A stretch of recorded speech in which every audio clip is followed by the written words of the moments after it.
Afternoon, everyone. Welcome to Dojo Live. I am Tulio Siragusa. It is Tuesday, September 15th, 2020. We have another wonderful guest today that we're going to be talking with. Reggie Yativ, who's the Chief Revenue Officer and Chief Operating Officer at Agora.io. Hi, Reggie. Welcome to the show. We're looking forward to speaking with you.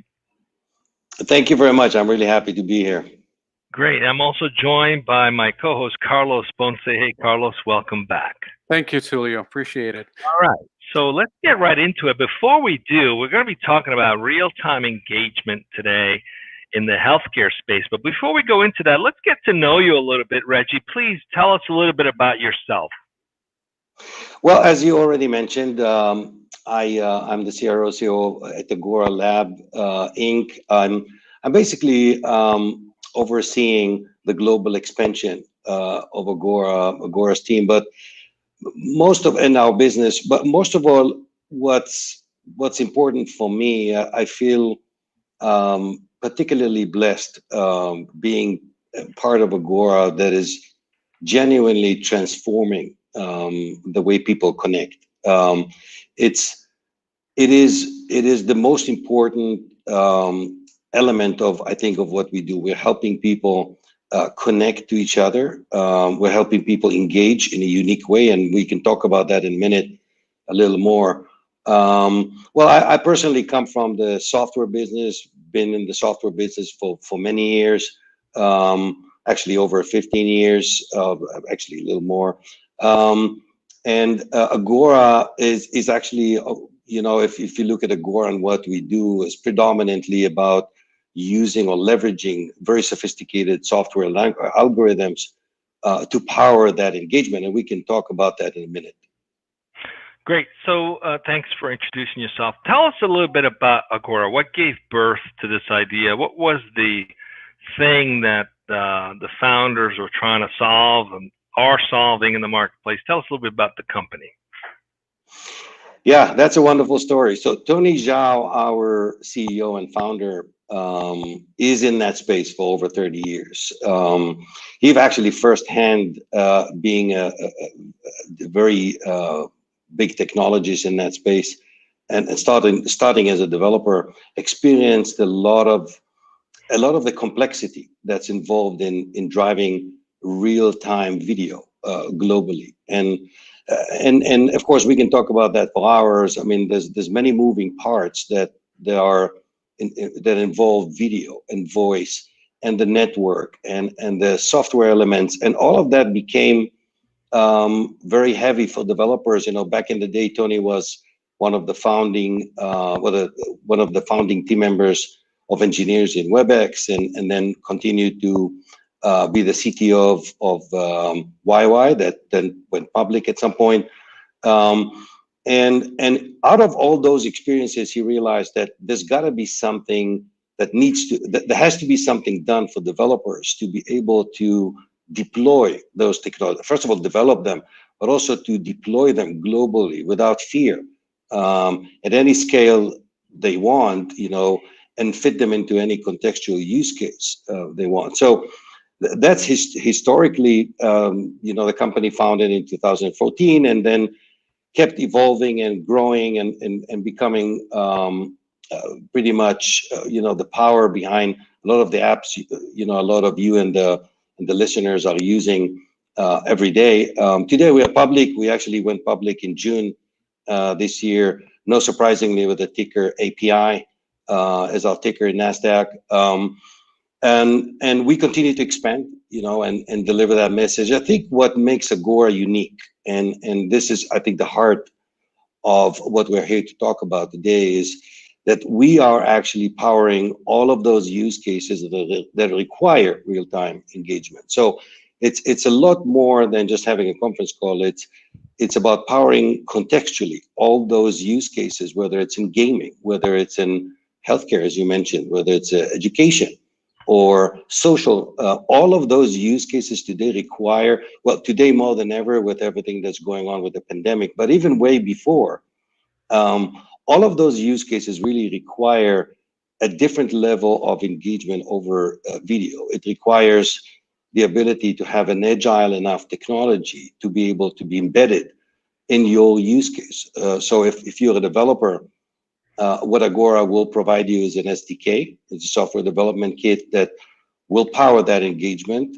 We have a voice SDK, video SDK, recording SDK, a lot of other tools that you would embed, and it's all free, that you would embed in your app. And tomorrow you can be ready to go live. The process of embedding, by the way, is very simple, very straightforward, and we deliver a lot of documentation and very good stuff for developers to actually do it quite easily.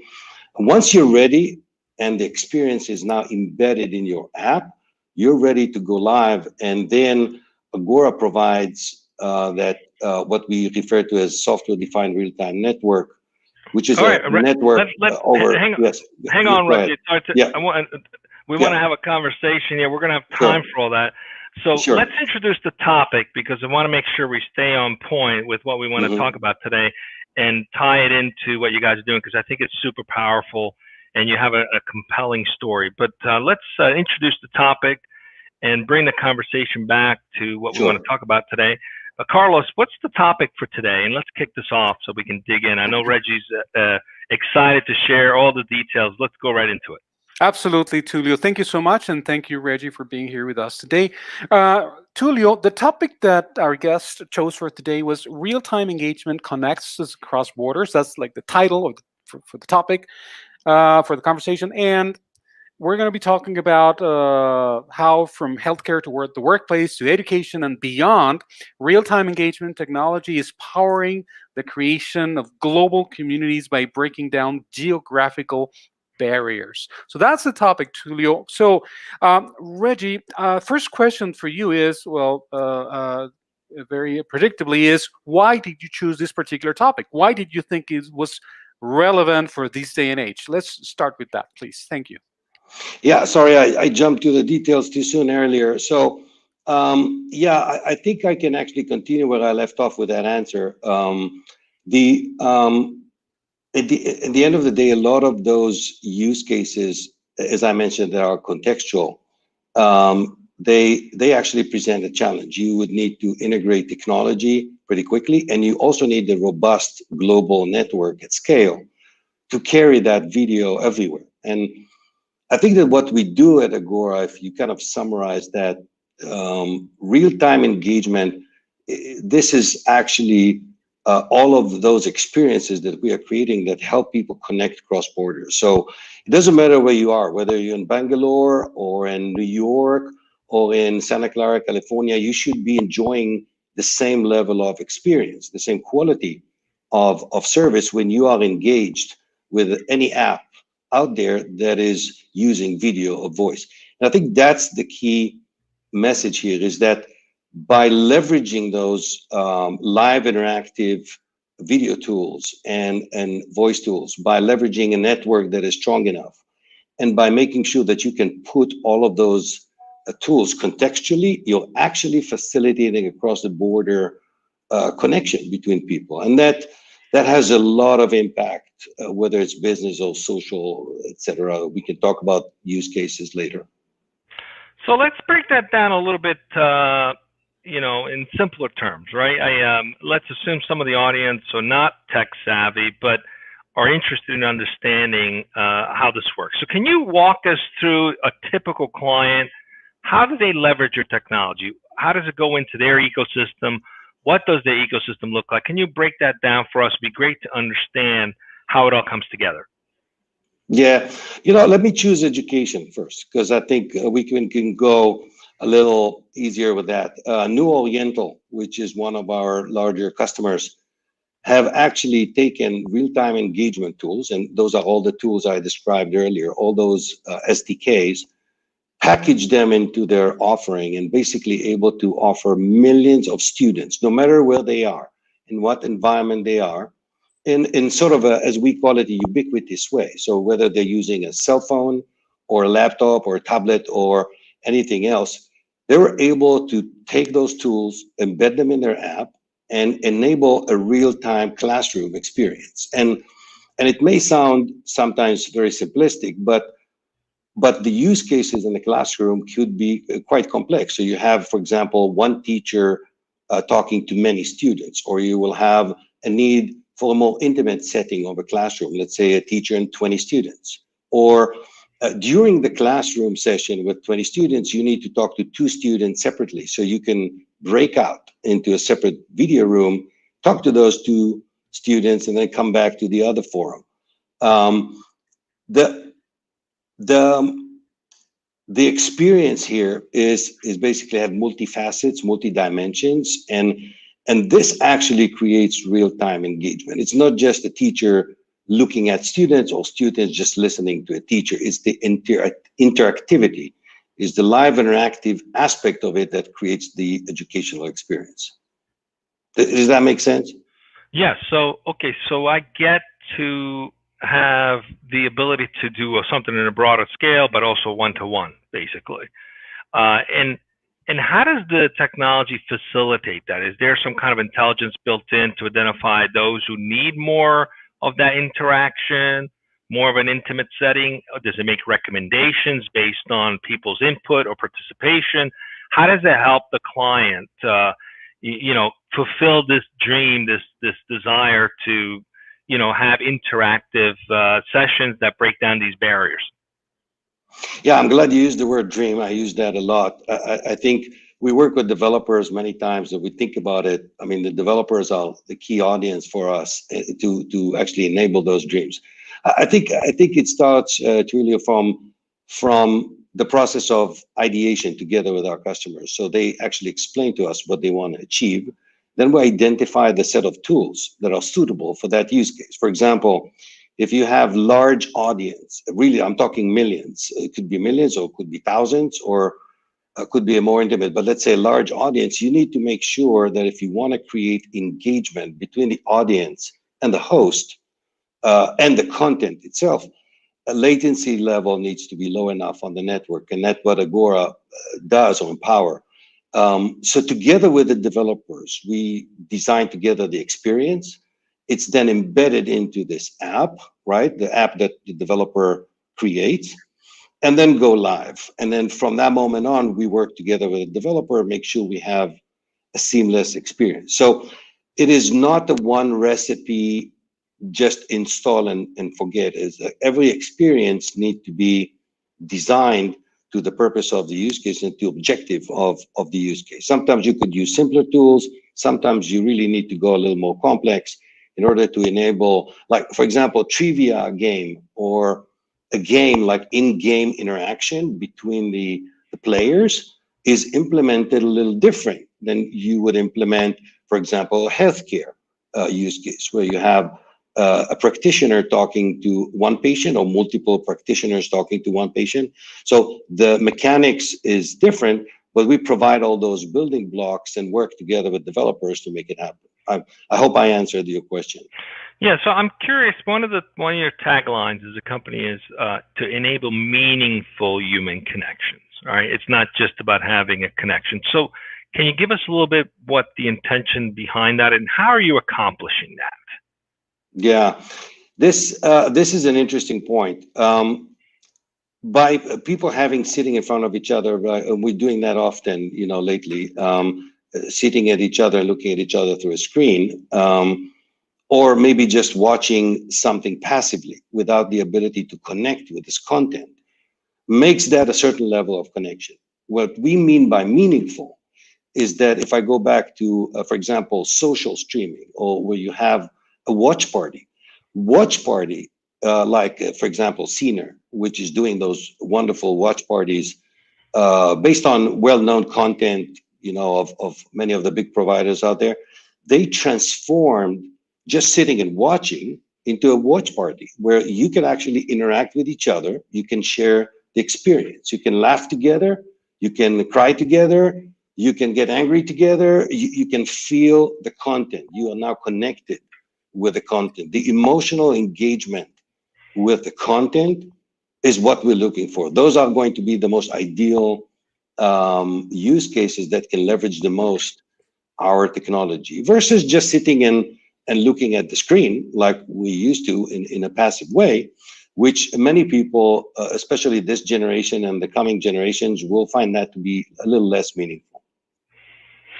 So let's see if I've captured this right, and this sounds incredibly compelling. I've always believed when social media began that the ultimate nirvana, if you will, of social media would be that I wouldn't have to go to a network to connect with people. I could be on a basic website and interact with a community virtually right away about a product, or I have a question, or literally have access at my point and click, whether I'm on an app or on a web browser, to a community that's there right now that might be able to contribute to my buying decision in the case of an e-commerce situation. Is this ultimately where you're meeting the consumers or the users where they are, instead of asking them to interact via established platforms? In other words, any web application or browser can turn into a social tool for interaction for any company at any given moment. Am I capturing this right? Is that the vision of what you guys are doing? Yeah, it's a big part of it. It's basically transforming. I think you hit the thing there, right on the spot. Is transforming every experience that otherwise would be trivial into something that has a lot of interaction in it, something that has a social meaning to it, something that removes boundaries, that is inclusive, that is allowing people, no matter where they are or what device they have, whether it's a superior device or not such superior device, to join in, to jump into the experience. I think your example earlier with e-commerce is wonderful, because the traditional e-commerce is you and I going on kind of websites and zapping through photos, selecting price and buying stuff. That is not enough anymore. The audience wants to get explanations. They want to engage with a host that talk to them about the product, that actually visualize the product for them. They want to respond back to the host and ask him or her questions.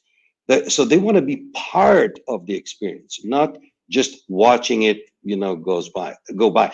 And that's the whole point. I think your example with e-commerce is good, because that's one of those more, I would say, B2B use cases that we have, among other enterprise use cases, where the enterprise space is transforming too. So it's just not just the social and leisure markets, it's also the enterprise and the business side that is aware of it. Well, that sounds exciting. So let's talk about your current markets and your aspirational markets. Which vertical industries are adopting this today, and which should be adopting it that perhaps haven't thought through it? What are some of the use cases that you guys have had success with right now, and some use cases that you'd like to have some success with that perhaps they just haven't seen the vision? Where is it going? What can you share with us a little bit more about that? Yeah, so Agora started from the social space. The social use cases, for example, we most of the dating space, like the Meet Group and other meeting giants are using our technology. So we started from that, evolved into the gaming space, which has been very successful for us as well. In-game video usage is increasing dramatically, and voice as well. And the whole, as you mentioned, the whole social aspect of gaming became really strong. Moving to education, that is getting bigger and bigger and bigger. Healthcare, that you mentioned in the beginning. And I think, if I look at where we focus right now, those are the key areas where we see a lot of our business coming from. Aspirationally, or what we're working on, is continue to nurture those. For example, the pandemic pushed forward very much virtual events, and we have a lot of new virtual event use cases, and that in also different levels. Some virtual events are quite simplistic, and some of them are using AR and VR technologies and stuff that's a little more compelling, more complex. We're seeing in the future a lot of those very sophisticated combined use cases where, social and gaming and entertainment and watch parties are combined together into this holistic experience. The watch party segment in the market is growing very much right now. So I think we have a lot of work ahead of us. I think we are in the beginning of a huge journey that transforms all of those wonderful offline use cases into online, equally wonderful use cases. Excellent. Tulio, I have a question about specifically about Agora. So I'm curious about what would you say, Reggie, that would make, for example, engineers or people reach out to you, just basically want to go to work for you? What makes your company unique and special that might be a good place where people might want to go work for? Can you elaborate on the company culture and these aspects of Agora, please? Well, Carlos, that's an excellent question. I think we all, so first of all, I started earlier with the vision and with the dream. We are all very, very connected to real-time engagement, the vision, and what is it that we are actually helping people, well, developers, but eventually, essentially people to achieve, right?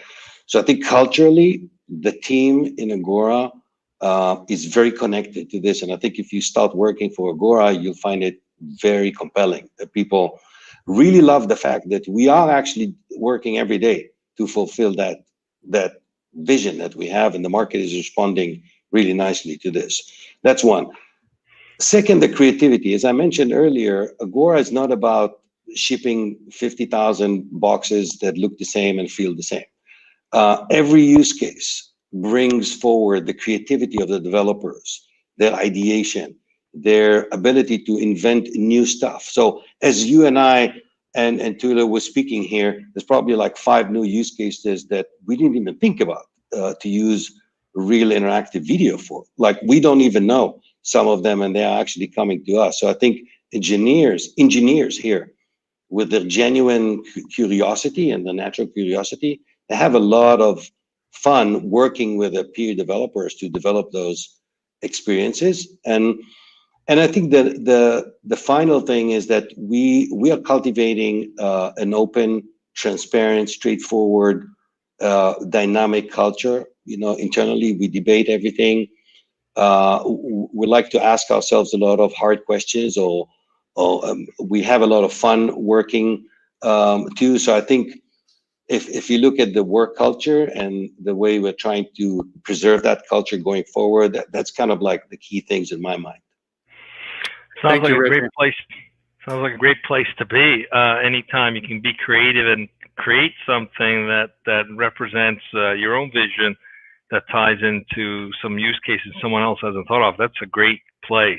I have a use case for you guys. I would love the ability for in these live video streams where audience could watch and pop in and ask a question and like literally chime in on a video without having to send the same link that we sent to the guest.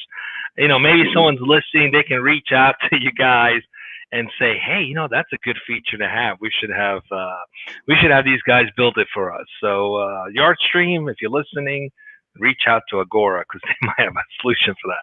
So we're coming up on time and we're wrapping up. So Reggie, in your journey through with the company, you know, you just went public in June. What a crazy time to do that right now, right? But congratulations in achieving that milestone. You know, obviously things change from when you're a privately held company growing, hustling to build a business, proving yourself in the marketplace, to then having to serve the expectations of Wall Street and you know, the financial markets. In your experience, is the company going through some of that now, and how are people adapting? What's working to get people to continue to stay excited, to continue to have that creativity while also meeting those quarterly objectives that now you guys face? What's working for you guys? Well, quite honestly, we were busy fulfilling our dreams and objectives and quarterly targets even before that milestone in June. Honestly, we're really looking at the IPO that ended up at the end of June as a milestone. And sometimes when I talk to the team, we really look at this as the beginning. We believe that this is the beginning of a much larger transformation in the market, of uncovering a much bigger opportunity that will gradually, step by step, with our customers and partners, uncovering. I think, I can't, I would lie if I say that we're not changing also, but just by power of growing and adding more people and more business and expanding internationally. Of course, we are changing. But as I mentioned, I think one of the pieces that makes us, will continue to make us powerful, is the fact that we really believe in what we do.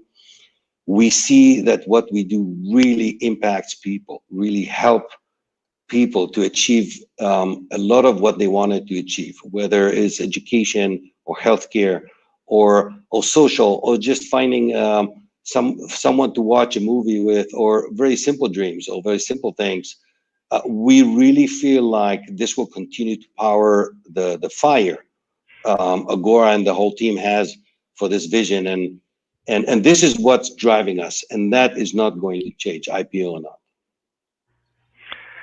Well, congratulations. That's good words of advice. Either you're very customer-centric focus, or focus on solving problems or changing the world. That's one unifying factor for organizations. So thanks for sharing that with us. We wish you continued success. Hopefully those who are listening will take advantage of this platform. It sounds like a fantastic way to build community, even if you're a B2B company. So thanks for joining us today. And Carlos, what do we got coming up tomorrow and Thursday? We got 2 more shows. Yeah, we got 2 more shows, Tulio. Tomorrow we'll be we're going to be having a conversation with Anita Kumari, the founder and chief strategist of Happiness Factors, which is a platform that focuses on digital health solutions for the current day and age. So that's going to be tomorrow, and the topic will be: how do emotional intelligence, mental health, and wellness impact leadership effectiveness and productivity? So that's tomorrow, Tulio. And then on Thursday, we'll be speaking with Enrico Palmerino, the CEO and founder of BotKeeper, which is an automated accounting platform using human-assisted machine learning and AI, with the topic: how accountants are supporting 65% more clients with AI, or the accounting alphabet. A is for artificial intelligence. So those are the 2 remaining conversations of the week, Tulio. So I encourage our guests and viewers to join us tomorrow at the same time right here on Dojo Live, 1 p.m. Pacific. See you soon.